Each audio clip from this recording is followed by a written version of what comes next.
Hi friends, welcome to co sister trendy life channel. ஆமாங்க, இன்றைக்கி நீங்கள் தம்ப்நெயிலில் பார்த்த மாதிரி ரோட்டு கடை பிச்சு போட்ட கோழி வறுவல் தான் பார்க்க போகிறோம்.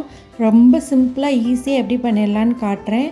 நான் அவங்க பண்ணுற மாதிரி எக்ஸ்ட்ரா ஸ்பைசஸ் எதுவுமே சேர்க்காமல் சூப்பராக பண்ணியிருக்கேன். எப்படி பண்ணுறதுன்னு உங்கள் கூட ஷேர் பண்ணுறேன், வாங்க பார்க்கலாம். 2 கிலோ அளவுக்கு சிக்கன் வாங்கி நான் அதை நல்லா வாஷ் பண்ணிவிட்டு குக்கரில் போட்டு வச்சுருக்கேன். அது கூட ஒரு 3 ஸ்பூன் இஞ்சி பூண்டு பேஸ்ட் போட்டுக்கோங்க. சிக்கனுக்கு தேவையான அளவு உப்பு போட்டுக்கோங்க. மஞ்சள் தூள் கொஞ்சம், ஒரு 1.5 ஸ்பூன் கிட்ட ஆட் பண்ணியிருக்கேன். இப்போது மிளகாய் தூள் ஒரு 1/2 ஸ்பூன் சேர்த்துக்கோங்க காரத்துக்காக. அப்போ தான் சிக்கனுக்குள்ளே நல்லா காரம் இறங்கும். இப்போயே மிளகாய் தூள் சேர்த்தா தான்.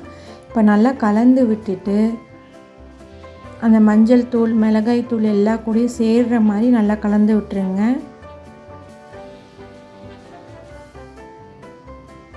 இப்போ சிக்கன் வேகிறதுக்காக கொஞ்சமாக தண்ணி, ஒரு 1/2 டம்ளர் பக்கம் தண்ணி ஊற்றி குக்கரை க்ளோஸ் பண்ணி ஒரு 3 விசில் வச்சு எடுத்துக்கோங்க. சிக்கன் சீக்கிரமாக வெந்துடுங்க, அதனால் ஹை ஃப்ளேம்லேயே வச்சு 3 விசில் வச்சுக்கோங்க. குக்கரில் கேஸ் மடங்கினதுக்கப்புறம் சிக்கன் எடுத்து நான் ஆற வச்சுருக்கேன்.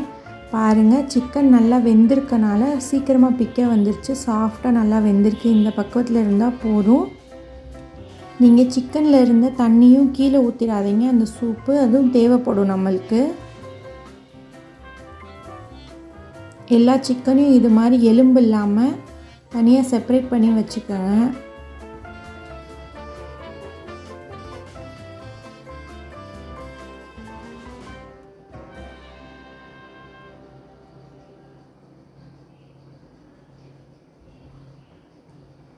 இப்போது நம்ம சிக்கன் செய்ய ஸ்டார்ட் பண்ணிடலாம். இப்போ ஒரு கடாயில் ஒரு 3 ஸ்பூன் எண்ணெய் ஊற்றிக்கலாம்.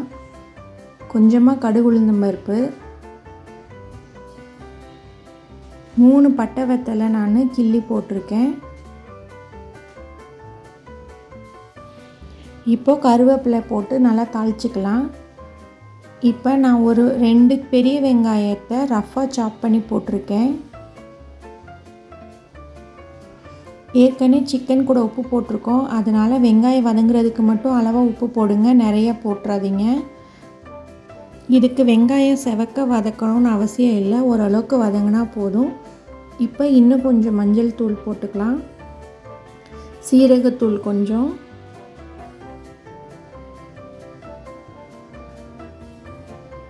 பெப்பர் அளவாக போட்டு சேர்த்துக்கோங்க. நம்ம ஏற்கனவே சில்லி பவுடர் சிக்கன் கூட சேர்த்துருக்கோம், இப்போ ரொம்ப காரமாயிரும், அதனால் நான் பெப்பர் மட்டும்தான் இப்போ சேர்த்துருக்கேன். உங்களுக்கு காரம் ரொம்ப பிடிக்கும்னா இன்னும் கொஞ்சம் சில்லி பவுடர் கூட நீங்கள் சேர்த்துக்கலாம்.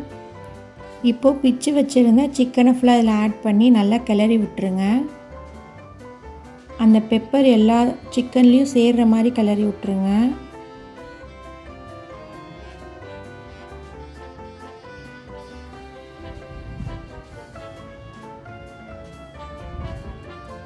இப்போ நம்ம சிக்கன் சூப் கொஞ்சம் இதில் ஊற்றிக்கலாம். அப்போ தான் அந்த சிக்கன் கொஞ்சம் ஜூஸியாக இருக்கும், ரொம்ப வர வரன்னு இல்லாமல். ஒரு 5 மினிட்ஸ் க்ளோஸ் பண்ணி வச்சுட்டு ஓப்பன் பண்ணி பாருங்கள். அந்த ஜூஸ் எல்லாமே சிக்கனுக்குள்ளே இறங்கியிருக்கும். பாருங்கள், எல்லாமே இறங்கிருச்சு, இன்னும் கொஞ்சம் தான் இருக்குது.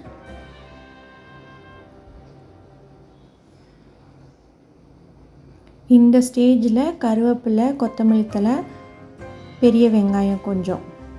இந்த பெரிய வெங்காயம் இப்படி பச்சையாக சேர்க்குறது தாங்க இதோட டேஸ்ட்டே. சாப்பிடும்போது அது கொஞ்சம் க்ரன்ச்சியாக ஊட ஊட வரும்போது ரொம்ப நல்லாயிருக்கும். இப்போ இன்னும் கொஞ்சம் பெப்பர் தூள் சேர்த்துக்கலாம். லாஸ்ட்டில் பெப்பர் தூள் சேர்க்கும் போது அதோட ஸ்மெல் வந்து நல்லாயிருக்கும், டேஸ்ட்டும் நல்லா என்ஹான்ஸ் பண்ணி கொடுக்கும் உங்களுக்கு.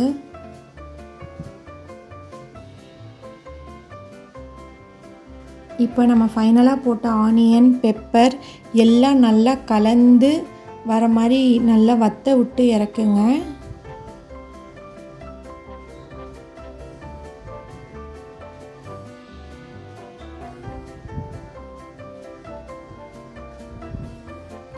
இப்போ பாருங்கள், தண்ணி எதுவுமே இல்லை, நல்லா எல்லாமே ஜூஸியாக உள்ளே இறங்கிருச்சு. இப்போ நீங்கள் ஆஃப் பண்ணிட்டீங்கன்னா உங்களோட பிச்சு போட்ட கோழி ரெடி. அப்படியே நீங்கள் ரோட்டு கடையில் சாப்பிட்டா அதே டேஸ்ட் கிடைக்கும். இதில் நம்ம எக்ஸ்ட்ரா ஸ்பைசஸ் எதுவுமே சேர்க்கலை, அவங்கள மாதிரியே அப்படியே பண்ணியிருக்கோம். ட்ரை பண்ணுங்கள்.